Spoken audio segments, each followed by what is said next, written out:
What if August 8th wasn't the ending, but the moment you finally noticed what had already been changing inside you? Picture this. It's late. The date on your phone just rolled over. August 8th is gone. August 9th has begun. And you're sitting somewhere quiet, maybe your kitchen table, maybe your car in an empty parking lot, maybe just the edge of your bed. And nothing dramatic has happened. No fireworks, no sign in the sky, no voice whispering your name. Just you, and a feeling you can't quite explain. You scroll back through old photos, and something strange happens. They don't hurt the way they used to. They don't excite you the way they used to either. They just sit there, like pages from a book you already finished. A memory that once made your chest tighten now feels like it happened to someone else. A person you used to check your phone for, hoping they'd text. You realize you haven't thought about them in days. And somewhere in that quiet, uncomfortable stillness, a single thought rises up. Something in me is different, and I don't know exactly when it happened. Maybe you hear the hum of traffic somewhere in the distance, cars carrying people home to lives that look nothing like the one you're sitting in tonight. Maybe there's a single light on in the kitchen, and everything else in the house is dark and still. Maybe it's just you, your own breathing, and a silence that somehow feels louder than any conversation you've had in weeks. You're not sad, exactly. You're not happy either. You're something harder to name. Awake, maybe, in a way you weren't the day before. Here's the truth almost nobody tells you. The biggest shift in your life rarely arrives with fireworks. It arrives quietly. You simply stop wanting what you once begged for. Tonight, we're going to walk through 7 signs. 7 quiet, unmistakable signs that many people report noticing right around this symbolic turning point between August 8th and August 9th. Some call it spiritual. Some call it coincidence. Some call it simply growing up. Whatever you call it, stay with me until the end. Because the 7th sign is the one most people misunderstand completely. It doesn't feel like a blessing at first. It feels like loss. But it might be the most important sign of all. For centuries, certain dates have carried symbolic weight in different spiritual traditions. The number 8, turned on its side, becomes the symbol of infinity, endlessness, balance, cycles that complete themselves and begin again. Many people interpret August 8th, often referred to as the Lion's Gate, as a symbolic marker for personal power, confidence, and completion. And the day that follows, August 9th, is often treated as a quieter, more introspective counterpart. A day not of arrival, but of integration. A day to sit with what has shifted. To be clear, this is symbolic and cultural interpretation, not a scientific claim.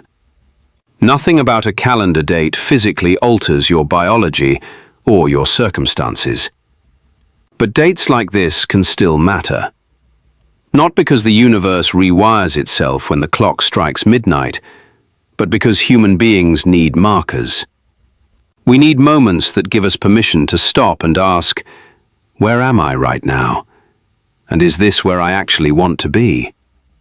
Think about how much of your life has already been shaped by symbolic markers you chose to believe in.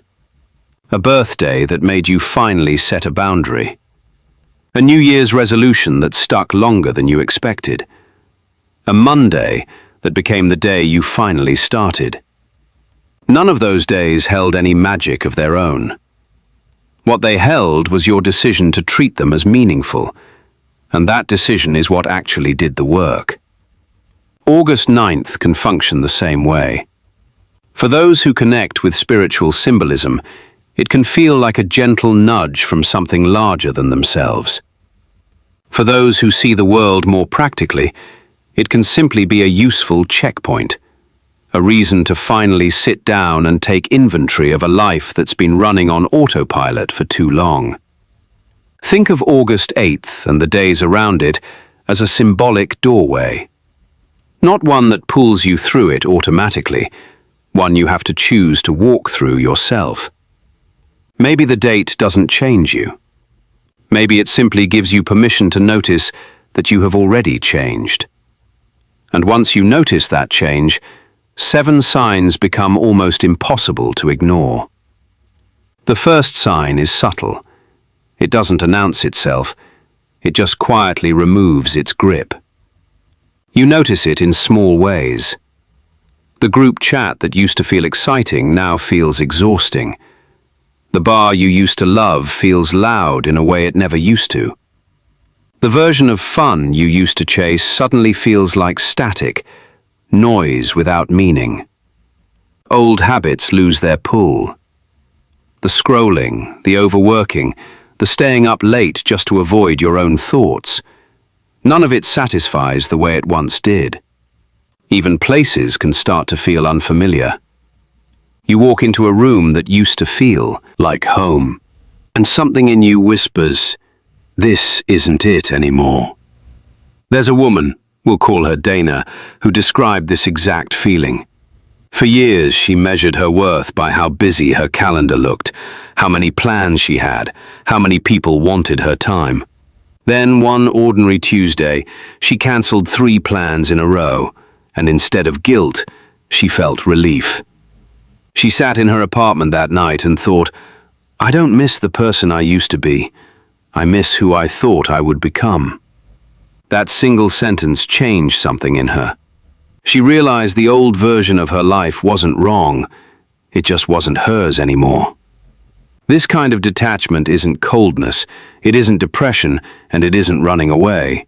It's often simply what growth feels like from the inside, a quiet outgrowing, not a dramatic collapse. Think of it like a coat you used to need in the cold. You wore it for years.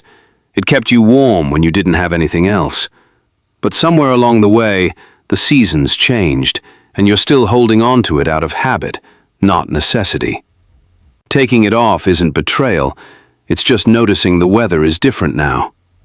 If you're feeling this kind of quiet distance from your old life right now, from old friendships, old routines, an old version of fine that you used to settle for, you're not broken, and you're not ungrateful. You're simply becoming someone the old version of your life was never built to hold. But this is only the first sign, because the next one is much harder to recognize. The second sign shows up in repetition. Maybe it's a number you keep seeing on clocks, receipts, license plates. Maybe it's a phrase that keeps landing in your lap, from a stranger, a song lyric, a conversation you overheard. Maybe it's a dream that keeps circling the same theme, night after night, refusing to let you forget it. Whether you interpret these moments spiritually or simply as your own mind highlighting what it's ready to face, they can become powerful invitations to pay attention. Psychologically, this is sometimes explained by something called frequency bias. Once your brain marks something as significant, it starts noticing it everywhere. Spiritually, some people believe these patterns are guidance. You don't have to choose one explanation over the other tonight. What matters is the question underneath it. What pattern keeps appearing in your life because you haven't made a decision yet? Maybe it's the same argument resurfacing in every relationship. Maybe it's the same fear stopping you from applying, from leaving, from starting. Maybe it's the same lesson, dressed in a different outfit, showing up again because you skipped the homework the first time. Patterns aren't punishment, they're invitations. They keep repeating because some part of you is finally ready to actually look at them, instead of glancing away. And once you start seeing the patterns clearly, something else begins to shift. You stop reaching for things that were never reaching back. This one hurts before it heals. For most of our lives, many of us were taught, without anyone ever saying it out loud, that love has to be earned. That if someone pulls away, the answer is to try harder, be more agreeable, be smaller, Be quieter about your needs. Prove you're worth staying for. And so we chase. We chase the friend who only reaches out when they need something. We chase the partner who gives just enough affection to keep us hoping, never enough to make us feel safe. We chase approval from people who never asked us to. Then, somewhere around this season of reflection, something quietly breaks. Not your heart, your pattern. You send one less text. You stop double-checking whether they noticed you left. You stop rehearsing conversations in the shower, trying to figure out what you did wrong. Sometimes your new chapter begins the moment you stop knocking on a door that was never opening. There's nothing bitter about this. Letting go doesn't mean you become cold, or that you start hating the people who couldn't meet you where you were. It means you finally start choosing yourself with the same loyalty you once gave to everyone else.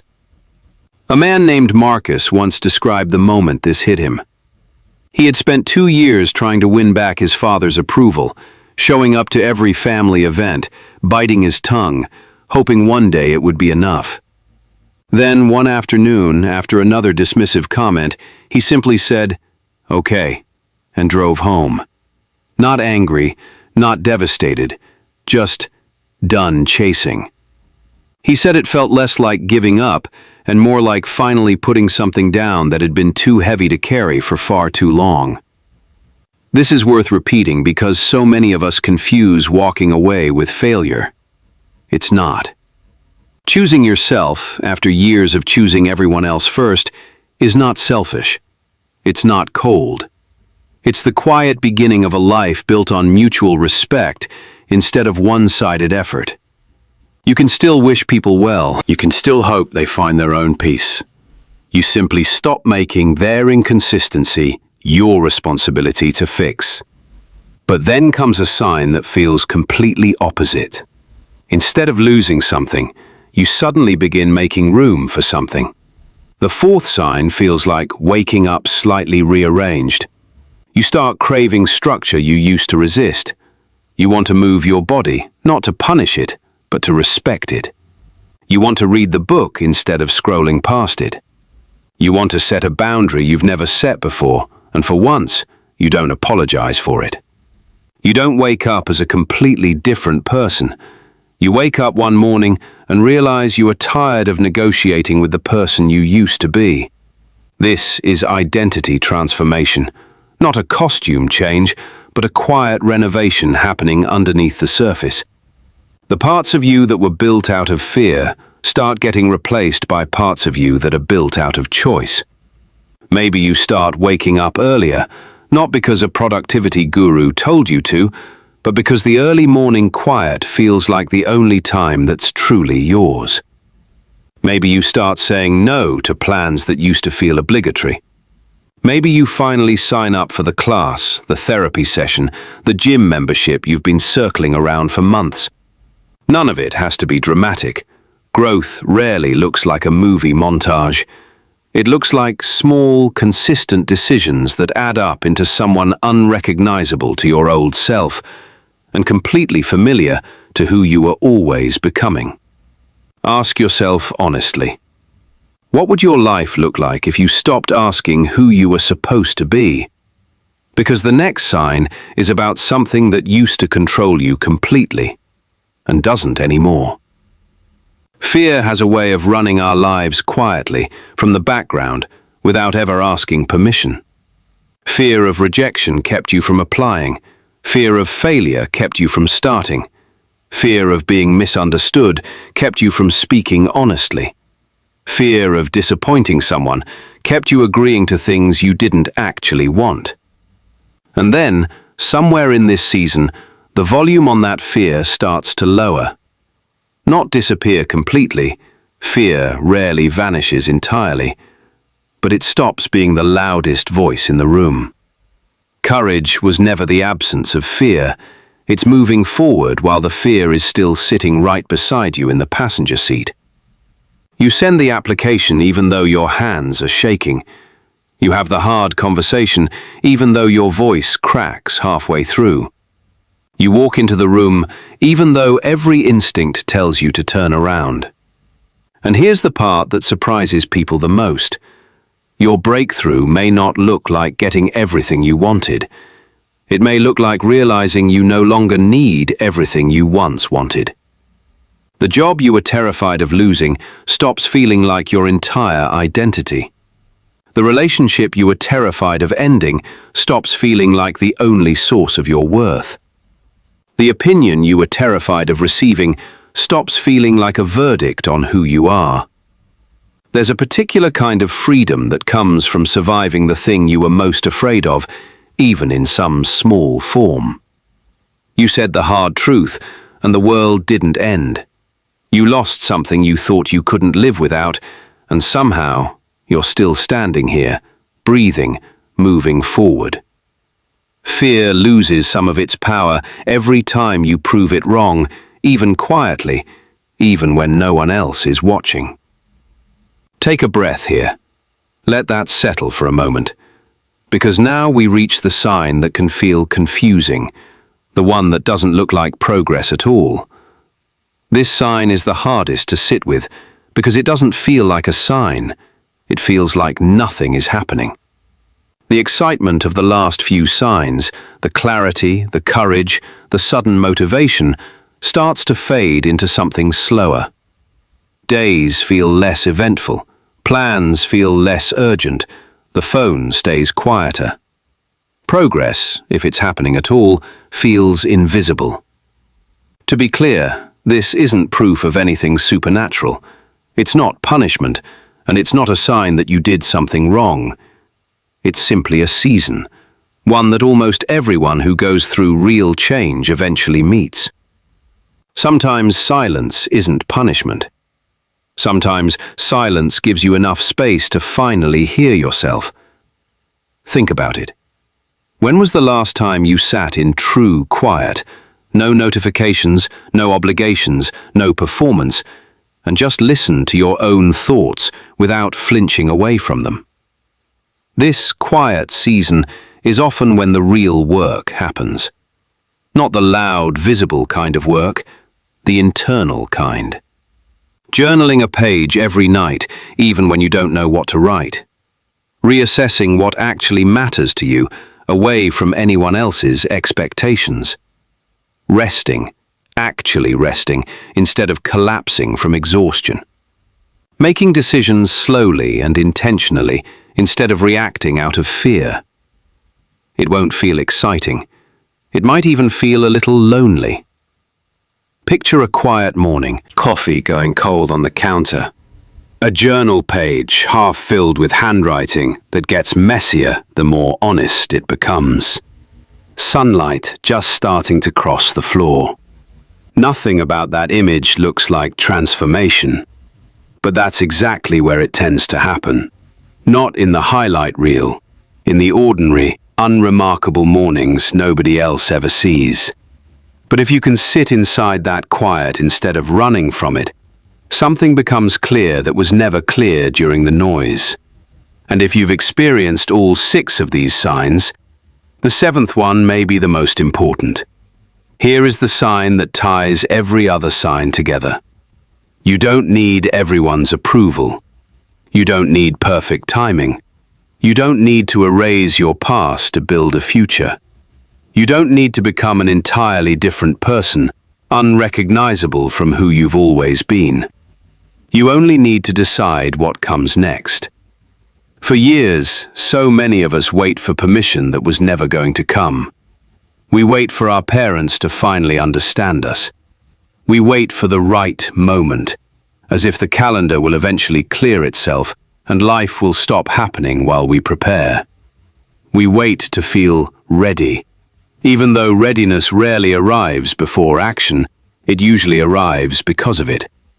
Maybe the real doorway was never in the sky. Maybe it was the decision you were afraid to make inside yourself. Whether you see August 9th spiritually, as a symbolic threshold into something new, or simply as a powerful moment for personal reflection, the meaning you take from it is entirely up to you. Nobody else gets to decide what this date means for your life. Not a video, not a headline, not even the people closest to you. So here is a reflection exercise. Get a piece of paper or open a blank note on your phone. Write down 3 things, slowly, honestly. First, what am I ready to release? Take a moment. Let the real answer surface, not the easy one. Second, what am I ready to stop chasing? Sit with that. It might be a person. It might be an old version of a dream that no longer fits who you've become. Third, what am I finally ready to begin? This one might scare you a little. That's usually a sign it matters. If you want to turn this reflection into something tangible, here's a simple, grounded ritual. Nothing supernatural. Just 5 honest minutes with yourself. Step 1. Find 5 quiet minutes. Turn off notifications. Sit somewhere still, your kitchen table, your porch, the edge of your bed, anywhere the noise of the day can't reach you. Step 2.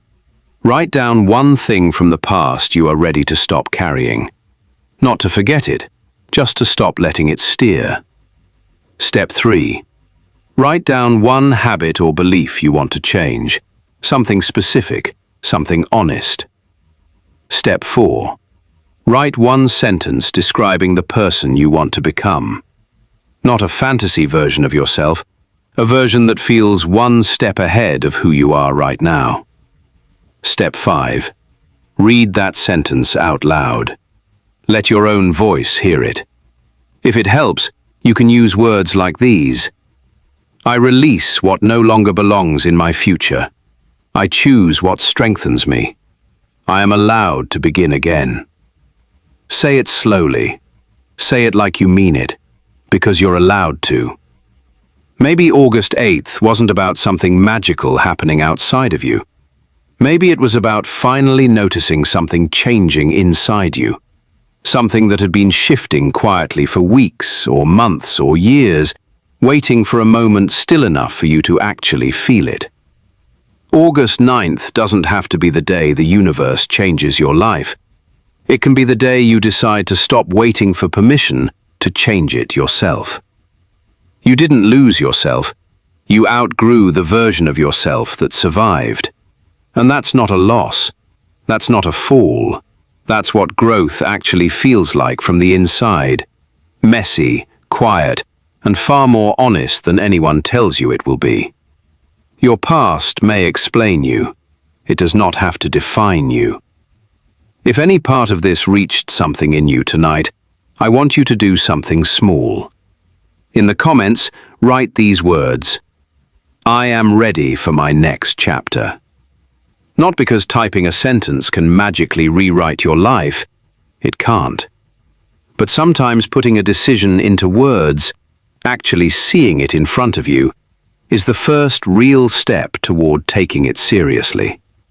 If this video meant something to you, consider subscribing. There's more reflection like this coming.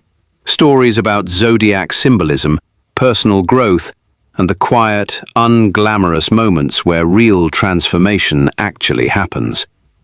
Not because a date on a calendar changes anything on its own, but because you're the one who gets to decide what it means.